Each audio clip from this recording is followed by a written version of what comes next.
What's up YouTube? It's James here from the WyvernWatch with a guest upload on Team Sorcerer's channel, so thanks very much guys. I'm going to profile Gustos for you today. This is a slightly amended version of the deck I played against the Dark Magician a few days ago on Yu-Gi-Oh! Pro. But I thought I'd highlight the deck for this point because it's had quite a few amendments. I've been playing Gusto for quite some time now, and it's an unusual one. Most people haven't seen it before when they come up against it, but it's got a few nice little traits and things that people aren't expecting and can snap the odd win, but not a competitive deck, but good fun to play nonetheless. So let's get on with it. So the first card is Pellicer. She is really the heart and soul of the deck in terms of your starting plays. You really want to see her as soon as you can.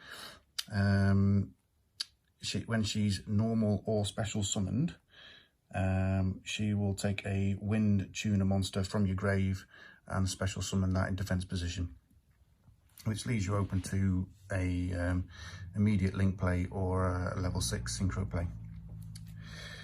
Next one is Costo Eagle, which primarily is the monster you're going to be getting from the grave as quickly as possible, in line with Pellicer, with it being the level 3. That's just what I was talking about with the synchro summon before, because you more than likely might go into freeze, which is one of the win conditions of the deck.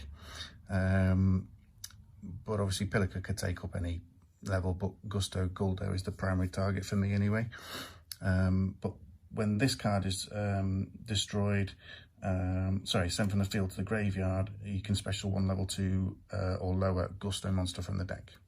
So these guys float, which is also handy.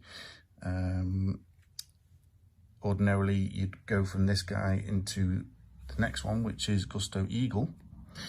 Very similar to Costo Eagle, but when this one's destroyed by battle, it will get a level 4 lower non-tuner Gusto monster from your deck, which will then be Winder, which I play 2 of.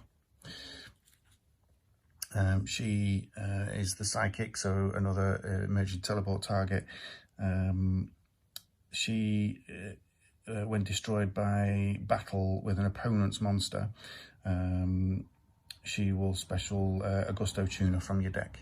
So they sort of recycle each other, because you'll go from Costo Eagle to Eagle to Winder, and then back to Costo Eagle, and you want to load your graveyard up as much as possible anyway. The next monster is Griffin, which is one of the new additions to the deck.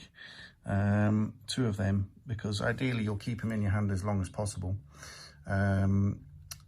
because he's an ideal target for Twin Twisters, because once he's sent from hand to graveyard, he will then special a Gusto monster from your deck.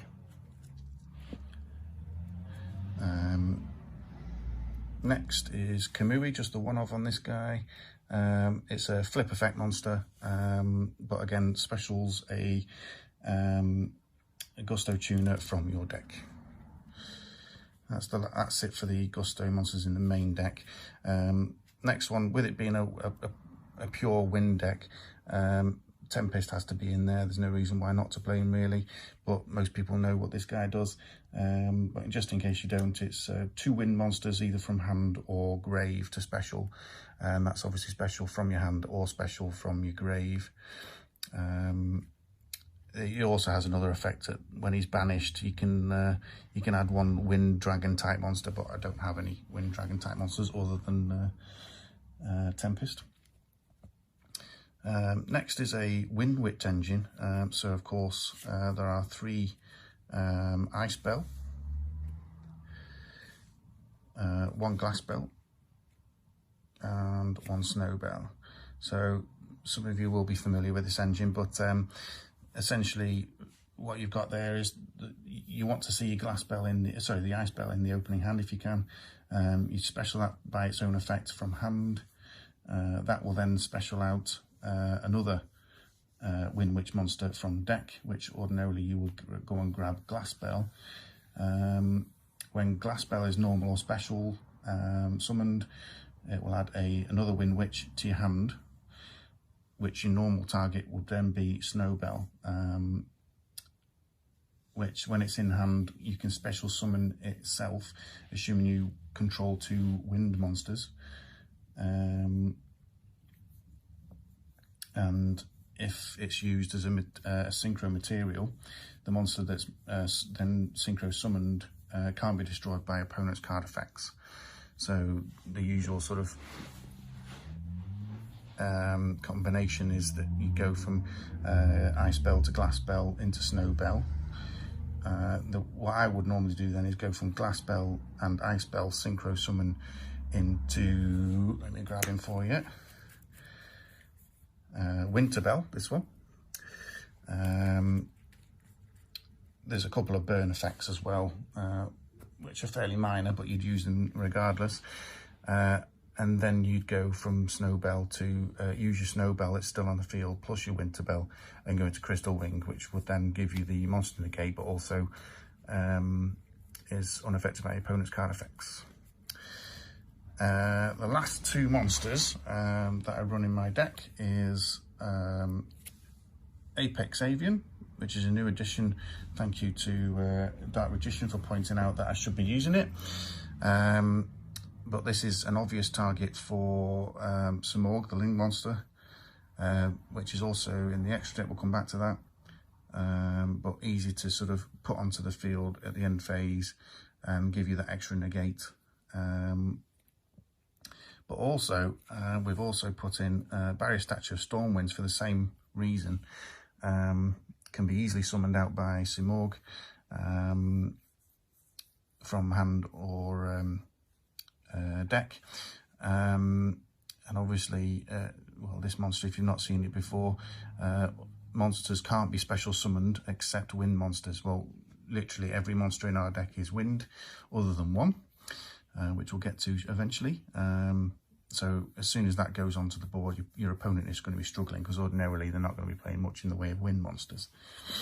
That's it for monsters though, so 22 monsters in total.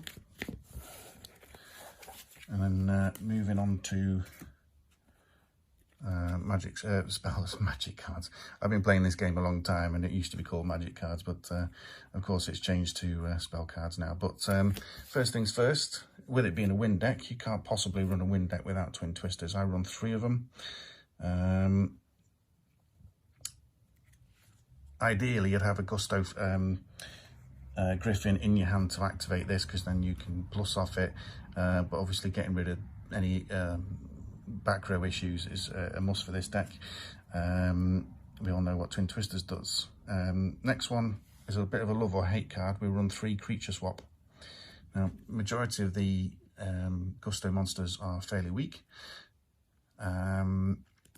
which is nice when you go up against some hard-hitting opponent's monsters, because A, it doesn't target, and obviously doesn't destroy either, so more often than not they've got no choice but to swap them over. And then of course you can tack over your own Gusto monster, ideally one of the Wing Beast ones, because then you will plus off that when that hits the grave, because you'll be able to special another monster out onto the field. Works really well. A lot of people don't like it, but it's at 3 and this deck runs it, you know, it takes advantage of it. The rest are all one-offs. So we've got Emergency Teleport. Pellicer is level 3 Psychic type, and Winder is level 2 Psychic type, so it's available at 1. We only have 1. We'll run it because obviously we can special Pellicer, and then she will, on the back of that special, a Gusto Tuner from the grave. We run a Brain Control, again to try and take control of opponent's monsters. Fairly obvious. Then to go into link plays or synchro plays. We also run a Mag Control for the same reason. And then 2 Gusto monsters spells, sorry. So we've got Quill Pen of Guldos, again, one of. This is just where we target 2 wind monsters in our grave and 1 card on the field, and shuffle the first 2 targets into the deck, and then return the other card to the hand. So that's again a way of getting around the non-destruction effects. We also have Contact to Gusto, which does the same, but it does destroy. But it does destroy any card, so it's not just a monster. We have Mantle Reborn, for obvious reasons, extension plays, bring back our freezes, it's gone to the grave, etc, etc. But also Foolish Burial to send that Guldos to the grave as quickly as possible, so we can make live the Pellicer effect. That's it for spells. And lastly, we've got some traps, not many, but we've got some. So we've got Icarus Attack. It's primarily a winged beast deck, so no reason not to run it really. But target 1 winged beast monster, then target 2 cards on the field and destroy them. So again, it's not monster specific, so we can just go ahead and destroy any problems we might have.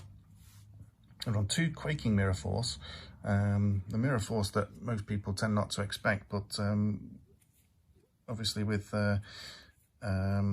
extra deck summoning becoming more prominent in terms of synchros and XEs, they work very well against that. Obviously not at all against links, but it enables us to use the effects of freeze, our synchro monster at level 6.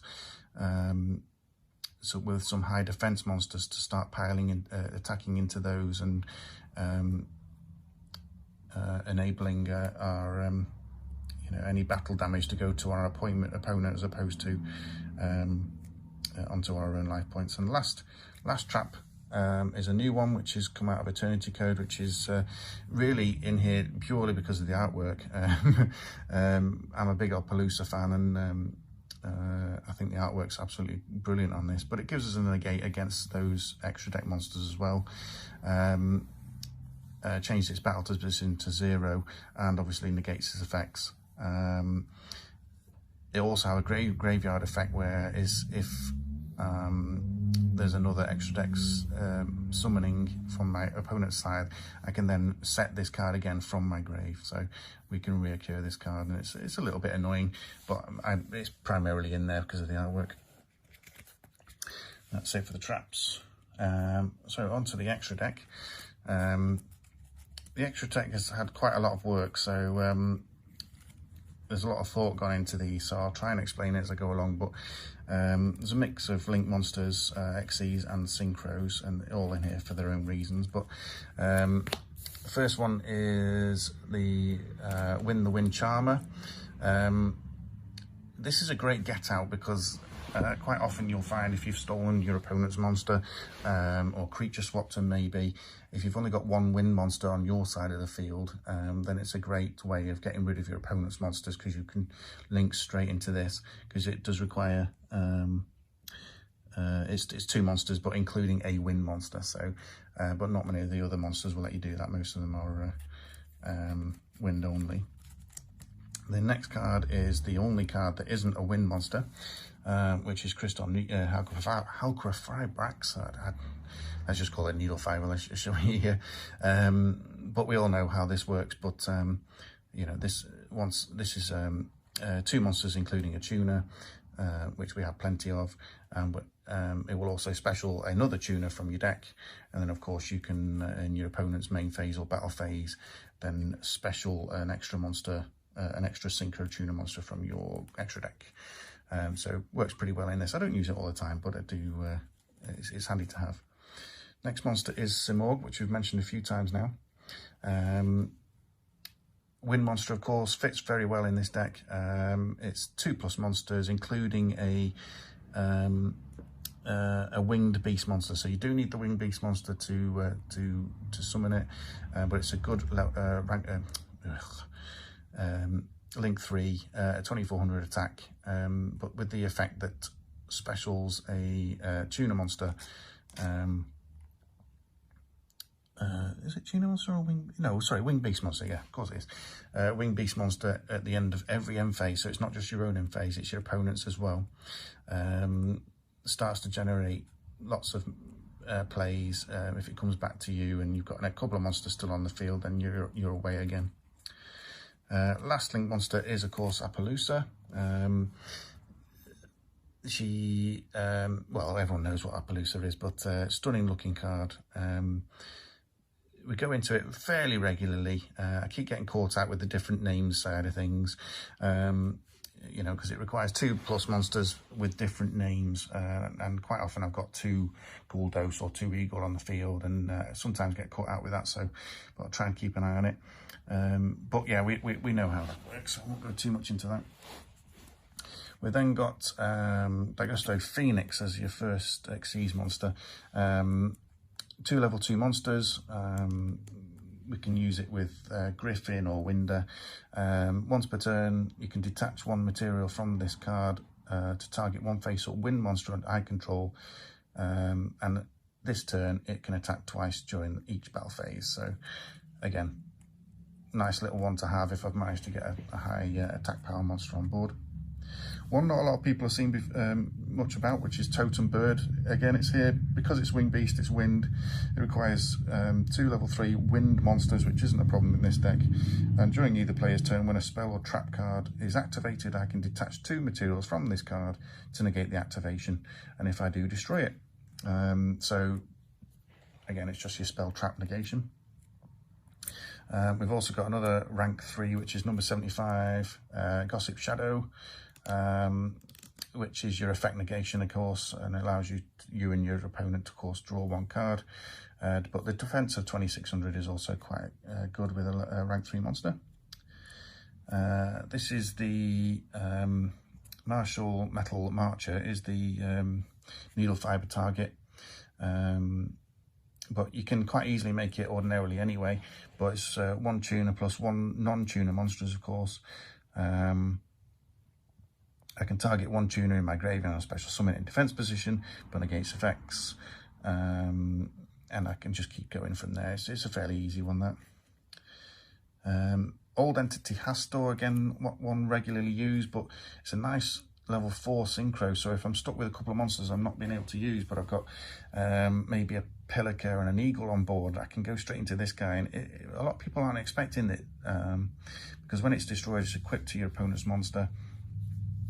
And I can take control of it when that card leaves the field. So it's a nice little one that people aren't expecting. And again, it's with it being wind, it fits in this deck nicely. Costo Guldos is your level 3 synchro. So again, once per turn, I can shuffle 2 Gusto monsters from your graveyard into the main deck to target 1 face-up monster your opponent controls and destroy that target. This is mainly here because it is a level 5, so if I've only got the combination of level 5 on the board, then I can go into Costo Guldos. The main guy that you will go into a lot is Costo's Freeze. This guy is a go-to guy. So Pellicer, Guldos, it makes this guy, there's lots of other combinations as well, but that's your more common one. But when this card is synchro summoned, I can target 1 Gusto card in my graveyard and add that target to your hand. Now, if you use the effect with Pellicer and